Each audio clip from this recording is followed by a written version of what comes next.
자, 오늘은 서울 마포구 공덕동에 있는 건물 지분 낙찰 사례를 좀 설명드리려고 합니다. 자, 우선 감정가 대비 540%의 낙찰을 받았어요. 그럼 여기서 무엇이 잘못된 건가?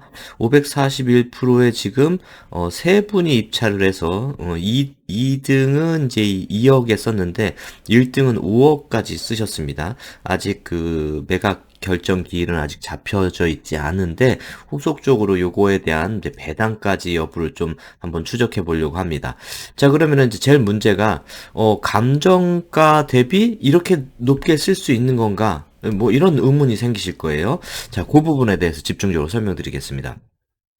자, 감정 기일은 24년 1월 17일입니다. 1월 17일 날 이제 대상은 건물 지분이에요. 건물, 토지 아니고 이 건물에 대한 건물 전체도 아니고 건물의 일부 지분만 평가가 의뢰된 겁니다. 자, 그래서 그렇게 해서 9,600만 원의 평가가 이루어졌고 그다음에 거의 1차에 그냥 낙찰이 바로 진행돼 버렸습니다. 아주 되게 특이한 물건인 거죠. 자, 그럼 여기서 쭉 보면은 이 토지는 이제 마포 공덕시장 시장 정비 구역에 위치하고 있다. 그래서 평가 대상 및 평가액은 평가 목적에 따라 상이할 수 있다라고 설명하고 있습니다. 당연히 그거는 왜 그렇게 돼서 평가 방법을 어떻게 적용하는지에 따라서 그 부분을 설명드릴게요. 그다음에 이 부분이 약간 건축 측량 면적가 이제 시장이니까 뭐 불법 건축물이나 이렇게 좀 증축한 것들이 있는 부분들이 조금 있다. 뭐 그런 부분까지 표시했습니다.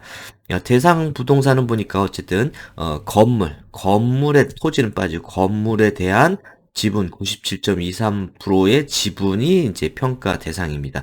지금 이제 위에 임차인도 이렇게 쭉쭉쭉 있습니다. 그쵸? 임차인이 또 그거 인수액도 이렇게 있어요.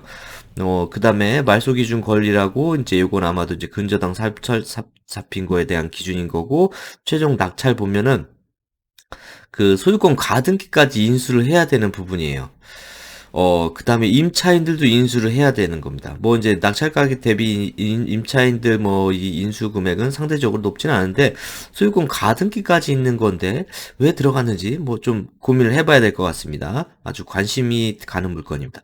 그러니까 제가 오늘 설명드리고 싶은 거는 왜 9,600만 원으로 감정가가 이루어졌는지 그 이유를 설명드리고 싶어요. 여기 지금 이제 그 시장 개발이 개발 사업이 이루어지면서 종후 가격이나 뭐 개발 시세나 이런 것들은 이제 논외로 하고 감정 가격을 위주로 중심으로 좀 설명드리고 싶습니다. 자, 감정 평가는 판서부터 먼저 설명드릴게요. 토지 가격은 저희 감정평가서는 법정평가입니다. 법률에 의해서 기준에 따라 평가하는 거지 감정평가사 마음대로 되는 게 아니에요. 토지는 표준지 공시지가법이라는 것을 적용합니다. 공시지가법. 뭐 이거는 이제 다른 특강에서도 제가 말씀드렸죠. 표준지만을 쓰는 게 아니라 가격을 이 평가 목적에 맞춰서 이제 상향시킨다라고 이해하시면 됩니다. 자, 그다음에 건물은 저희 규정에 원가법을 적용하도록 원칙적으로 규정하고 있어요. 원가법을. 자, 건물은 여러분들 생각해봐도 저희가 3방식이라는 게 거래 사례, 거래하는 거, 그 다음에 뭐 비용 측, 비용 방식, 그 다음에 수익 방식, 이렇게 세 가지의 방법이 원론적으로는 있는데, 건물은 기본적으로 비용 방식, 즉 들어간 원가 기준으로 판단해라 라는 개념입니다. 자, 해당 평가서를 보면 그 부분을 정확하게 고려해서 평가를 하셨어요. 자, 지금 대상 목적은 요 건물이다라고 명시적으로 해놨고요.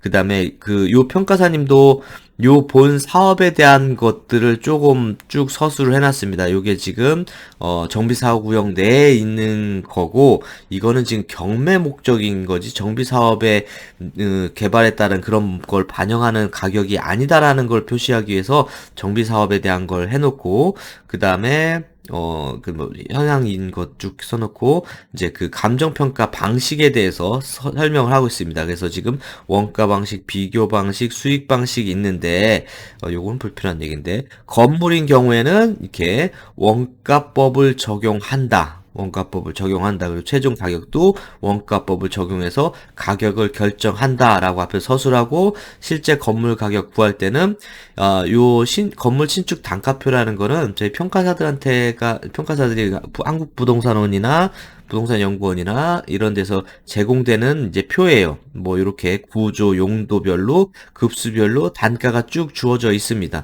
이 토지는 지금 뭐 철근 콘크리트로 아주 견고하게 지어진 건물도 아니고 블록적으로 지어진 건물이기 때문에 요 표준 단가를 써야 돼요. 감정평가사가 이거 표준 단가를 쓰지 않을 수도 있지 않을까요?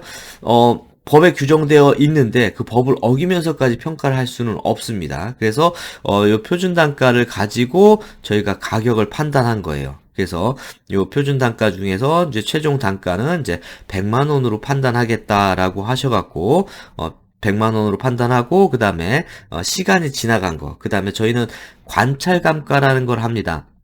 이게 아마 내구 연한이 지나서도 만약 30년 정도 내구 연한인데 30년이 지나 건물들도 있잖아요. 그럼 실질적으로 사용하고 있어요. 그런 것들을 감안해서 저희는 감가상각이 아니라 감가수정이라고 그래요. 감가수정. 그래서 관찰 감가 좀 경과가 지나갔다고 하더라도 우리가 좀 여유롭게 봐줄 부분은 봐주어서 가격을 판단합니다. 그래서 최종적으로 건물 가격은 간단하게 나옵니다. 그래서 건물 가격 판단하는 건 어렵지는 않아요. 가장 간단한 쉬운 방법인 건데 문제는 요 평가액이 시장에서 여러분들이 이해하는 가격과는 차이가 있겠죠. 그쵸? 그래서 여기도 지금 이 평가사님도 주의사항에 막 그런 부분 써놨잖아요. 여기가 지금, 그 사업이 진행되는 지역에 있는 거고, 그런 걸 반영한 게 아니라 우리 기준에 따라서 원가법만 적용한 거다라고 표시를 해준 부분입니다.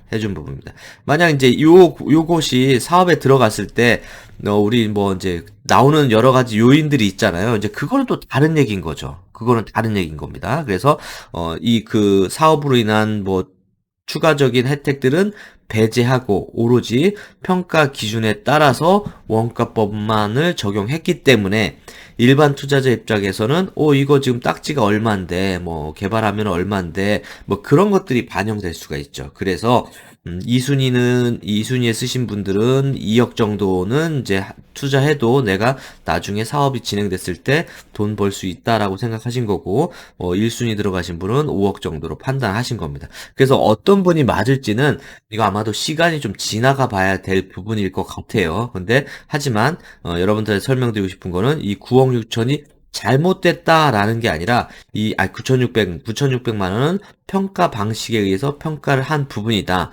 자, 그러면 감정평가사가 이렇게 평가했다라는 것을 100% 믿을 수도 있고 내 투자 방식에 맞춰서 다시 변형해서 이해하실 수도 있죠. 그래서 요거는 변형해서 이해하셔서 내가 생각하는 요쪽에 투자의 수익률을 계산하셔서 진행하시면 될 것 같습니다.